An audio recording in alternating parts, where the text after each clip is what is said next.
ప్రధాని మోదీ పర్యటనలో ముఖ్యమంత్రి కేసీఆర్పై చేసిన ఘాటు వ్యాఖ్యలు కరీంనగర్ కాంగ్రెస్ పార్టీ నగర అధ్యక్షులు కమిటీ రెడ్డి నరేందర్ రెడ్డి ఖండించారు. ఇక బీజేపీకి బీఆర్ఎస్ పార్టీ బీ టీం అని ప్రజలకు అర్థమైందని, అందుకే మోదీ ఇలాంటి వ్యాఖ్యలు చేస్తున్నారని అన్నారు. మోదీ ప్రభుత్వానికి చిత్తశుద్ధి ఉంటే ఎమ్మెల్సీ కవితపై లిక్కర్ స్కామ్ కేసు దర్యాప్తులో స్పీడ్ పెంచాలంటున్న నరేందర్ రెడ్డితో మా కరీంనగర్ ప్రతినిధి Srikanth face to face.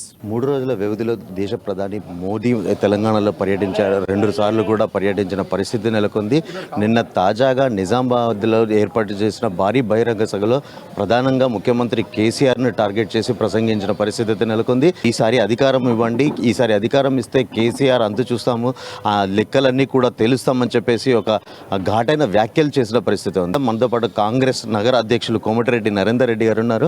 Narender Reddy గారు, నిన్న మోడీ బహిరంగ సభలో మాట్లాడుతూ కూడా ఈసారి అధికారంలోకి వస్తే కేసీఆర్ అవినీతి అంతా కూడా కక్కిస్తామని చెప్పేసి ఒక ఘాటు వ్యాఖ్యలు చేసిన పరిస్థితి. దీనిపై మీ స్పందన ఏంటి? అంటే గత 10 సంవత్సరాలు వీళ్ళే అధికారంలో ఉన్నాడు. కేంద్రంలో ఆయన ఉన్నాడు, రాష్ట్రంలో ఇక్కడ కేసీఆర్ ఉన్నాడు. 10 సంవత్సరాలలో వేల కోట్ల లక్షల కోట్ల అవినీతి జరిగినప్పుడు ఆయనే ప్రధానమంత్రి ఉన్నాడు.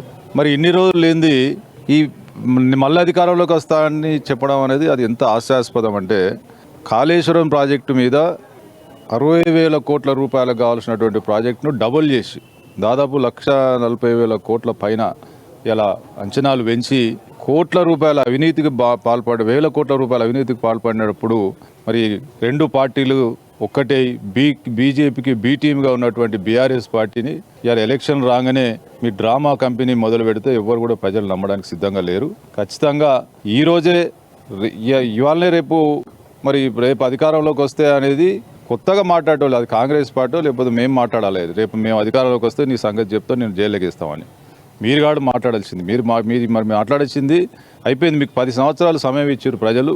10 సంవత్సరాలలో క్లియర్గా బీజేపీకి సంబంధించినటువంటి ఎన్నో బిల్లులలో ఇలా బీఆర్ఎస్ మద్దతు ప్రకటించిన సంగతి ప్రజలందరూ కూడా తెలుసు. కాబట్టి అటు పార్లమెంట్లో మద్దతుతో పాటు అవినీతిలో క్లియర్గా కూరుకుపోయినటువంటి కేసీఆర్ మీద మీరు ఎటువంటి చర్యలు తీసుకోలేదనేది ప్రజలందరూ తెలుసు. ఇవాళ ఈ మాటలు మాట్లాడితే ప్రజలు వాళ్ళు నమ్మే పరిస్థితి లేరు. అంటే ప్రధానంగా నిన్న బీజేపీ ఎంపీ కూడా, కరీంనగర్ ఎంపీ కూడా, బండి సంజయ్ కూడా ఒక ఘాటు వ్యాఖ్యలు చేశారు.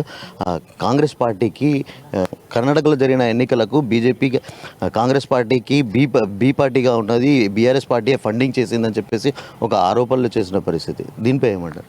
బండి సంజయ్కి మొట్టమొదలు ఆయన కరీంనగర్కు సంబంధించినటువంటి ఇక్కడున్న గంగుల కమలాకర్కు మేము ఇప్పటికి నేను ఒక 4-5 సార్లు చెప్పిన, గంగుల కమలాకర్కు బండి సంజయ్కి ఫెవికాల్ బంధం అని చెప్పి, ఆ ఫెవికాల్ బంధం ఎన్నోసార్లు నిరూపితమైంది.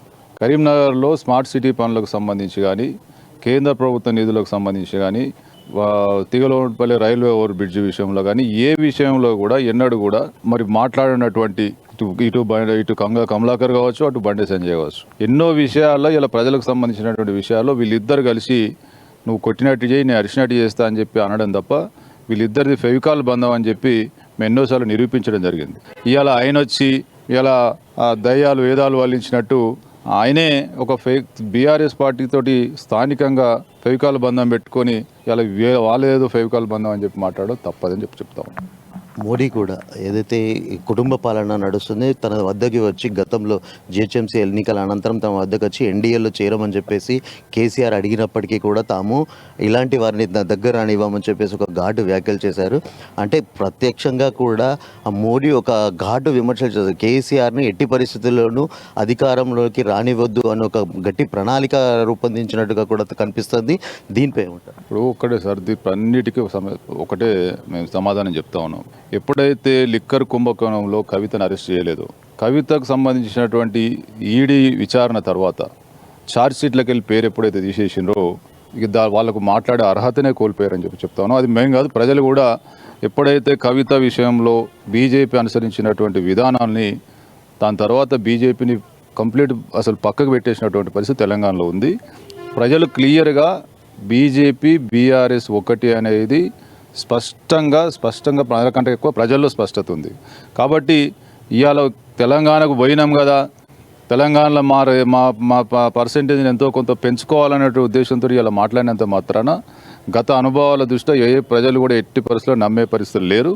ఖచ్చితంగా తెలంగాణలో కాంగ్రెస్ పార్టీ మాత్రమే నిటారుగా కొట్లాడుతుంది అనేది ప్రజలకు స్పష్టత ఉంది. తప్పకుండా కాంగ్రెస్ పార్టీని మాత్రమే ఇవాళ బీఆర్ఎస్ని ఓడించడం కాంగ్రెస్ పార్టీ వల్లనే సాధ్యం అనేది ప్రజలు ఒక డిసైడ్ చేసుకుని ఉన్నారు. మొత్తానికి బీజేపీ పార్టీకి బీఆర్ఎస్ పార్టీకి బీ టీమ్గా అని చెప్పేసి కూడా కాంగ్రెస్ పార్టీ ఆరోపిస్తుంది. అంతేకాకుండా ఇటు కేంద్ర ప్రభుత్వము ఇటు బీఆర్ఎస్ ప్రభుత్వంతో కాకుండా అభివృద్ధి అంటే కేవలం కాంగ్రెస్ పార్టీతోనే మాత్రమే సాధ్యం అని చెప్పేసి ప్రజలు కాంగ్రెస్ పార్టీ వైపు మొగ్గు చూపుతున్నారని చెప్పేసి ఆశాభావం వ్యక్తం చేశారు. కెమెరా పర్సన్ అరుణ్తో శ్రీకాంత్, అమ్మా న్యూస్, కరీంనగర్.